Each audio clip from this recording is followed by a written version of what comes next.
Welcome, Dark Warriors. This will be a spoiler-free ranking of the Silent Hill games. I'm going to try to make this more snappy than my last one, and I'm also going to try to make it more honest. Now, I have a much more positive view on the Silent Hill series than most Silent Hill fans do, which might rub other Silent Hill fans the wrong way. So, yeah, just a little trigger warning there. Silent Hill 1 goes in S tier. My only real complaint about this game is the health system. I feel like too much of Harry's health bar is green, so you can heal from red to green with one health drink, which makes health drinks seem more powerful than they actually are. But besides that, I don't really have any complaints about this game. I think it is almost perfect, and it is one of my favorite games of all time. The scares hold up, the gameplay holds up in my opinion. It has extraordinary replay value. There are so many cool weapons to play with in this game, and there are a lot of cool weapons to unlock in this game as well. And you also have a pretty large variety of enemies to fight. So yeah, I think this game is very scary, very fun, and I'm putting it in S tier. I'm gonna put Play Novel in B tier. It's pretty cool to see Sybil's side of the story. In Silent Hill 1, you can see Sybil walking in a forest, but that forest is never explained, and it's just a mysterious location that goes unanswered, but you do get context as to why Sybil is there in the play novel, which is pretty cool. I don't think this game is very good for visual novel standards, but that's okay because it's on a Game Boy Advance, so it doesn't need to be as good as the kind you'd find on a computer. So yeah, I'm gonna put it in B tier. It is pretty charming. Silent Hill 2, I'm gonna put in A tier. I really like this game. In my opinion, it has a lot of cool little improvements over Silent Hill 1. The health system is much better. It is much easier to tell what health James is on than what health Harry was on in Silent Hill 1. This game also has a quick heal button, which means you do not have to go into the menu to heal. That is also a very nice change. James can block now. Harry could not block. That's also a very nice change. And strafing and quick turning and running around is a lot smoother in Silent Hill 2 as well. And I also love Silent Hill 2 as a complement to Silent Hill 1 because Silent Hill 2 is wholly unique to Silent Hill 1. You explore a completely different side of town with new areas that were not in Silent Hill 1. It's also scarier than Silent Hill 1 in my opinion. And the story is better in my opinion. So there are a lot of things that Silent Hill 2 does do better. On paper, it does look like an overall improvement pretty much. However, I rank Silent Hill 1 above it because Silent Hill 2, in my opinion, really falls apart in the gameplay front of things. I think it has the worst combat in the series. I think the monsters and boss fights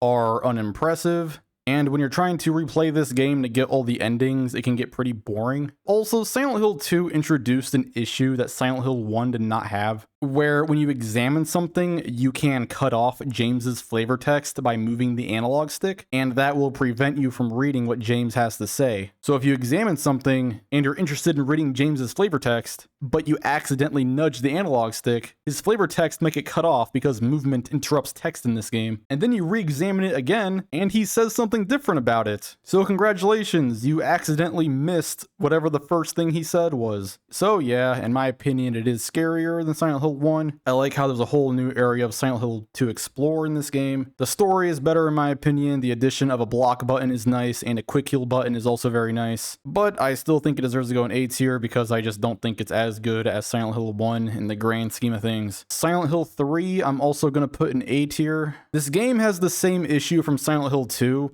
where you can interrupt Heather's text by nudging the analog stick. And Heather has a lot of flavor text in this game. And I never go a whole playthrough without missing out on something she says, because I accidentally nudge the analog stick or something, and then I miss out on what she's saying. And you can't just re-enter the room to reset the flavor text. That does not work. So that's kind of annoying. But besides that, I do think this game is a beautiful complement to Silent Hill 1 and Silent Hill 2. The combat is some of the best in the series. It is one of the scariest games in the series. The dungeons in this game are so good, and I really like the boss fights and enemy designs, especially after Silent Hill 2. Heather and Douglas are amazing characters, and the replay value is infinite. This game has so many unlockables. It's just there are so many fun weapons to play with in this game. Also, this game is short, which is a good thing. So you'll be playing this game over and over again, getting all the unlockables, using new weapons to go through the game, and that's a lot of fun. The combat is as good as Silent Hill's 1 combat, if not better, and the general control is as good as Silent Hill 2, if not better.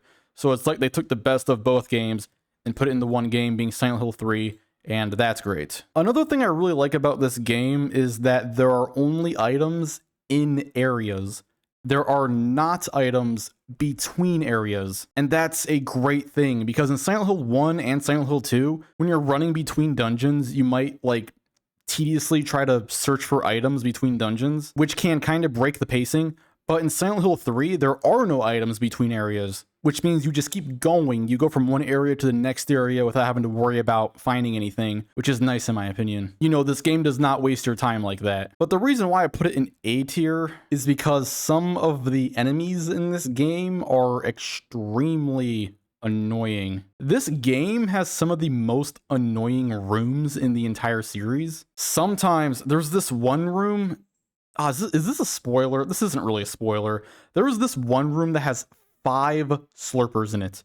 5 slurpers. That is way too many. There are way too many pendulums in this game. The pendulums were not play tested. Pendulums are very buggy. They can be completely invincible, so you cannot kill one when they're in your way. So yeah, while it does have a lot of improvements over Silent Hill 1 and Silent Hill 2, I do think the enemies can get very annoying in this game. And in my opinion, that does not add to the game. It does not make the experience more scary when I'm like getting hit by a pendulum that I cannot avoid. And then I think, okay, I guess I have to fight or kill this pendulum. And then I try to fight the pendulum, and the pendulum is invincible because this game was kind of rushed. So little oversights like that leaked into this game, unfortunately. And there is this extremely annoying bug where Heather will not switch targets. So when you kill a numb body or something, and then another numb body is coming towards you, and then you try to shoot at the numb body that's coming towards you, Heather will instead decide to auto-aim at the numb body that you just killed. And then the numb body that you're trying to fight, which is still alive,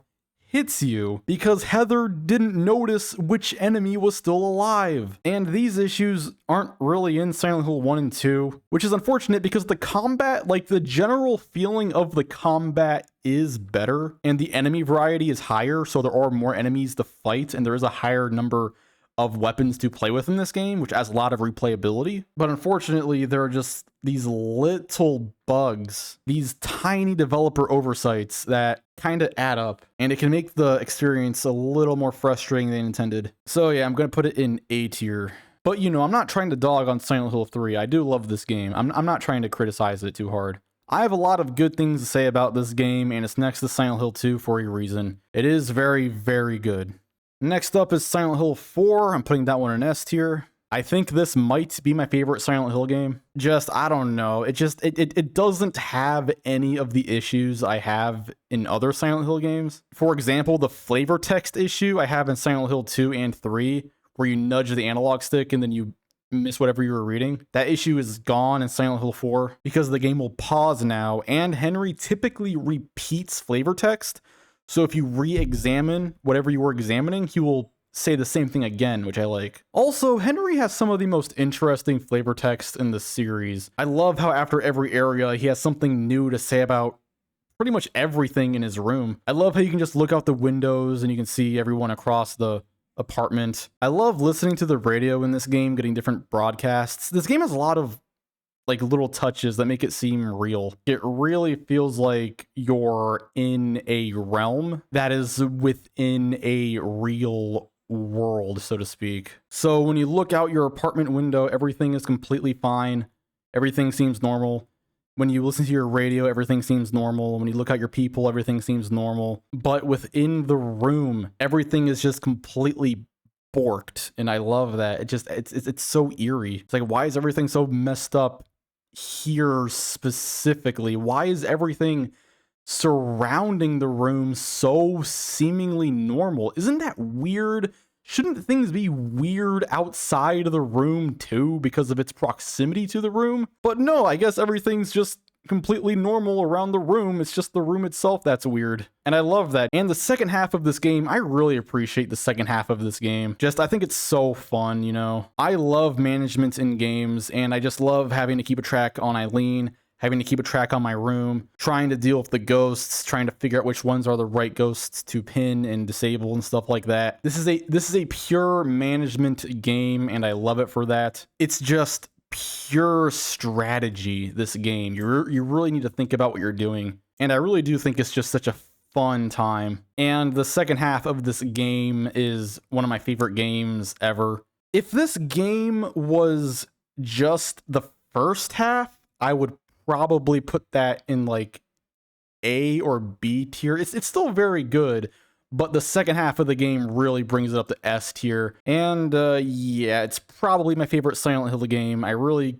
can't think of any problems I have with it. I think my only two complaints about this game, if I were to give it complaints, would be that I wish the right analog stick did not change what you're aiming at, because the right analog stick in this game controls the camera too. So you'll be switching targets while also shaking the camera around, which is kind of awkward. And my other complaint about this game is the hitboxes. They're extremely inconsistent. But besides that, I really do love this game, and I'm putting it in S tier. Silent Hill the Arcade. I am not a fan of rail shooters. I would probably just put it in C tier because it's in a genre I don't like.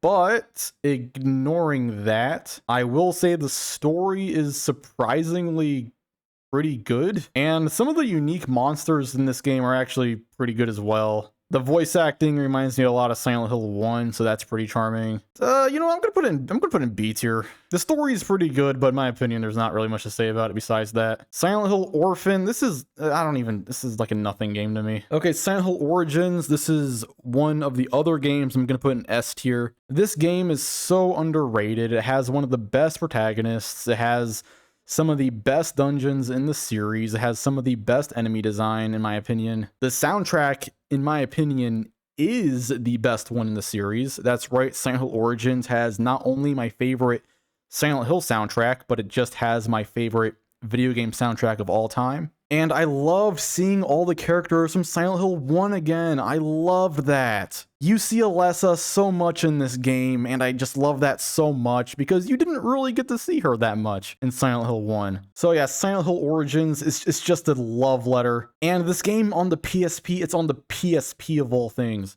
That's so impressive. If I was ranking the PS2 version, I would probably put that in like C or B, but no, the PSP version, it's awesome. It's so impressive. That shit is going into S tier. So yeah, this game is just a pure love letter. It is so underrated, so charming, and it is a great addition to the Silent Hill canon, in my opinion, because I just loved seeing all the characters from Silent Hill 1, how they were and how they were acting around the time the ritual took place. Also, the combat in this game is so good. You have so many weapons to play with, so many unlockables, so many costumes to wear. The replay value is through the roof. And yeah, I love Silent Hill Origins, and it is one of the 4 Silent Hill games that I would put in S tier. That's right, minor spoilers, there are 4 different Silent Hill games that I would put in S tier. And for the record, my top 4 Silent Hill games can't really be ranked. I did say Silent Hill 4 The Room was my favorite, but that's only because videos like this need a favorite. So if I had to choose a favorite, I would choose Silent Hill 4 The Room. But in reality, I can't really choose between my top 4 Silent Hill games.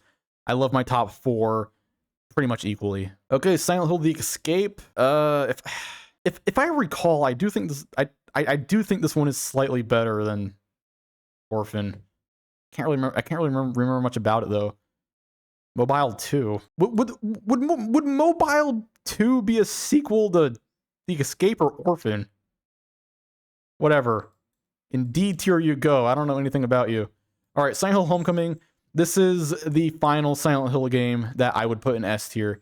I absolutely love this game to bits. I've played it a million times. The combat is just so fun to me. I love Shepherd's Glen. I love all the lore added to Silent Hill. You know, the story, I don't want to spoil anything, but the story is just so good. It might be my favorite story in the series. It has some of the best enemy design in the series, the best boss fights, some of the best voice actings, a lot of amazing cutscenes in this game. The atmosphere is on point. And yeah, I just love this game to bits. It is one of my favorite games of all time. It really is. Now, I need to make a disclaimer. I am kind of ranking a specific version. The PS3 and PC versions of this game are not very good. The PS3 version is ugly. It is extremely blurry and has long load times and slowdown, and the PC version crashes a lot. But the Xbox 360 version of this game is actually really, really good. The Xbox 360 version of this game does not have the issues of the PS3 or PC versions,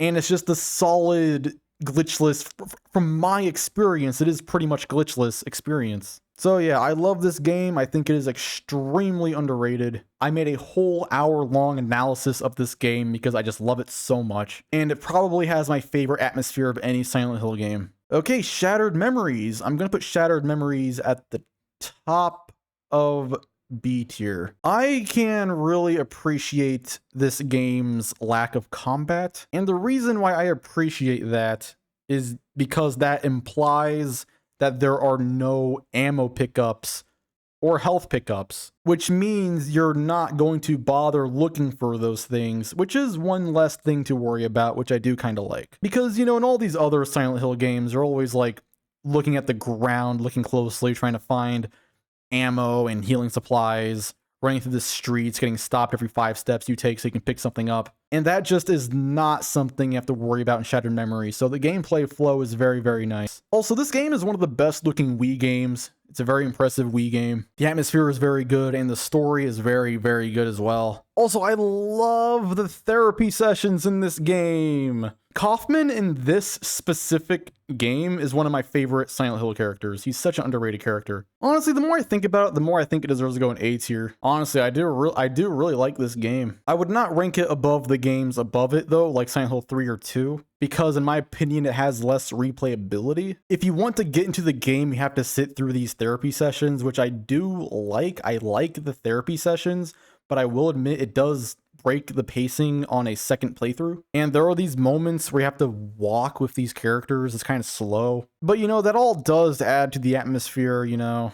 I think this game is underrated. Everyone should play it. All right, Mobile 3, I don't care about you. Downpour. I'm going to put Downpour in, I think, A tier next to Shattered Memories. A very, very good story. It has the doll. I love the doll. The doll is one of my favorite enemies in the entire series. The locations in this game are very cool. I love all the side quests. The town in this game is still the best town to explore in the series. I was hoping Silent Hill 2 Remake would pass it, but unfortunately it didn't in that regard. So yeah, some very cool set pieces in this game, a lot of cool side quests. I think this game is a great time, but unfortunately I would not put it above the games above it. I guess I would technically consider this the worst mainline Silent Hill game so far, because all the games below it, like this and this, are spin-offs. So I guess I would technically consider Downpour the worst one in the mainline series so far, because unfortunately, this game has unskippable cutscenes, which kills the replayability, and it has a terrible save system. So in the previous Silent Hill games, if you want to go back to an area or you mess up or something, you can just reload whatever save you made.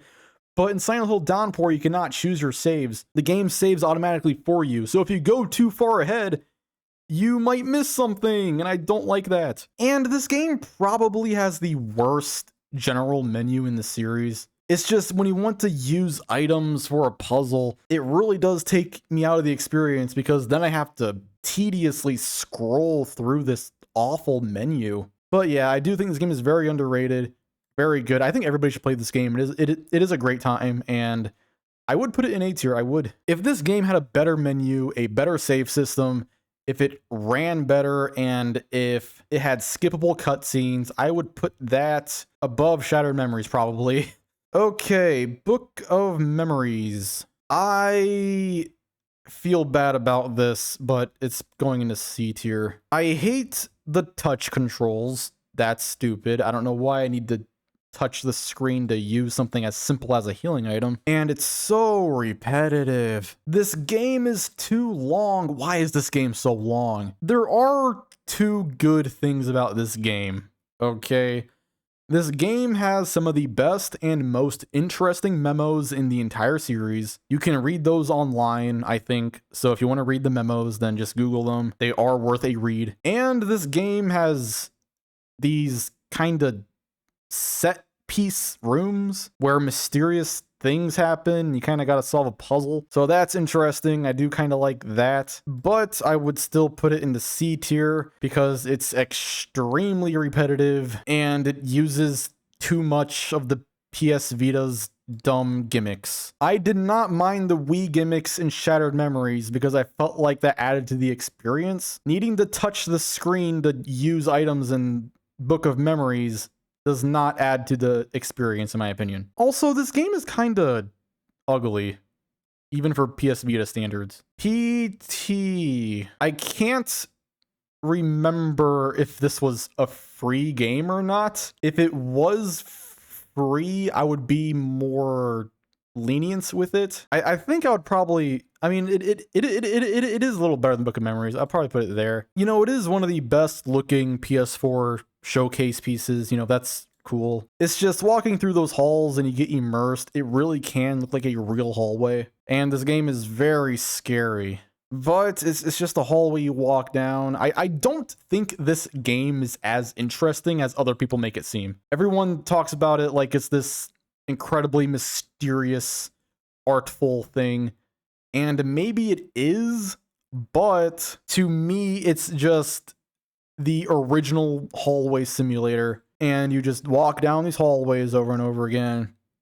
And there's really not much to say about it, in my opinion. I think if you didn't play this game and you missed out on its release, I really don't think you're missing much. And I know people are not going to like hearing that, and I'm sorry.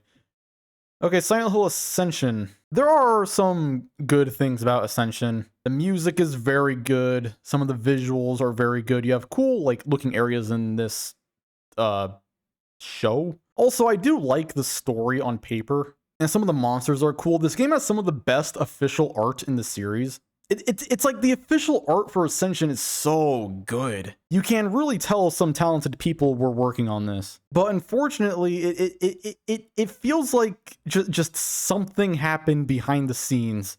Or there was so much crunch or like stress in the development. I don't know. Something went on behind the scenes to make Silent Hill Ascension become so awkward in execution. Just a lot of it feels like it was made by AI. A lot of it is like really awkward to watch and get through. Some of the dialogue is so weird, and not weird in a charming Silent Hill way.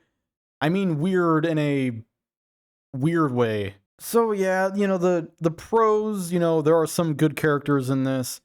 Some good visuals in this. The music is good. The official art is very, very good. But just the execution could have been so much better.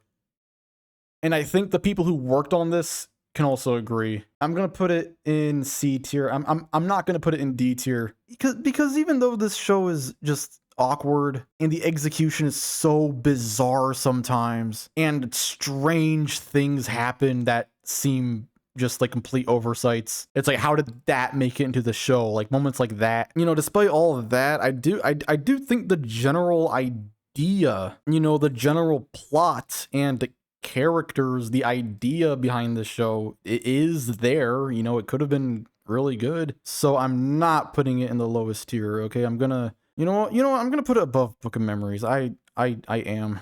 The short message. Okay, I'm putting this at the top of B tier. I do think this is better than Play Novel, Arcade, and PT. The visuals are so impressive. I love the visuals. I'm not sure if this counts as a spoiler, but I loved how you could use the PS5 controller as like a phone in a way. Because the protagonist of this game has a phone, and her phone noises comes out of the PS5 controller, and it sounds so realistic. It sounds like a real phone, but no, it's the controller. I love that. Also, this game has one of my favorite visual flares in the entire series. I love how when you're running upstairs in first person, you can see her silhouette get cast on the stairs. You can see her running animation with the shadow, and the otherworld transitions. Yeah, the otherworld transitions in this game are so good. And Sakura Head. This game has Sakura Head. I love Sakura Head. I don't think that's her official name, but I love the monster in this game. Also, well, you know what? I'm gonna put it in A tier, honestly. I'm putting it in A tier because it's free. This is really, really impressive for a free game. It's just like the visual flares are so good for a free game. Like, are you kidding me? This is free? I don't know. I liked it. I had a great time. I was impressed.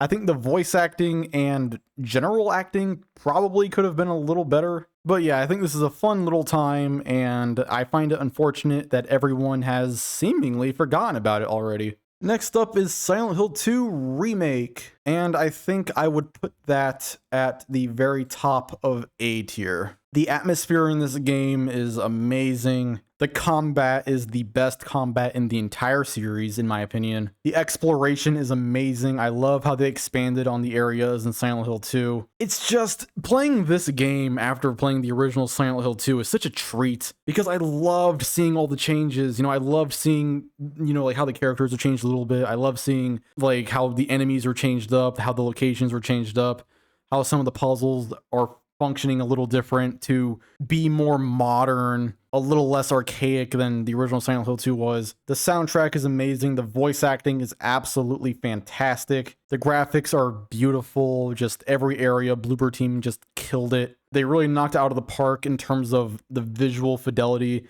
and in terms of atmosphere and story and presentation. It's just, I loved seeing how Silent Hill 2 was remixed, because when you first start the game you think it might be this similar experience to Silent Hill 2, but then it just goes completely off the rails and it turns into this almost entirely new experience that is complementing itself off of the original Silent Hill 2. In a way, I barely consider this a remake. I consider it like a complement or a sequel in a way. Like, I don't even know how to describe it. I think the best way to describe it is that this game is such a treat after Silent Hill 2. If you love Silent Hill 2, you're gonna love this game, because it is an absolute love letter to Silent Hill 2. I really wish I could put it in S tier. I really wish I could. But unfortunately, I have too many issues with this beautiful, beautiful game to put it into S tier. This game has performance issues. It's crashed on me. I don't like the menu that much. I don't like how every time you examine something, you have to close the menu and then reopen the menu for every single individual thing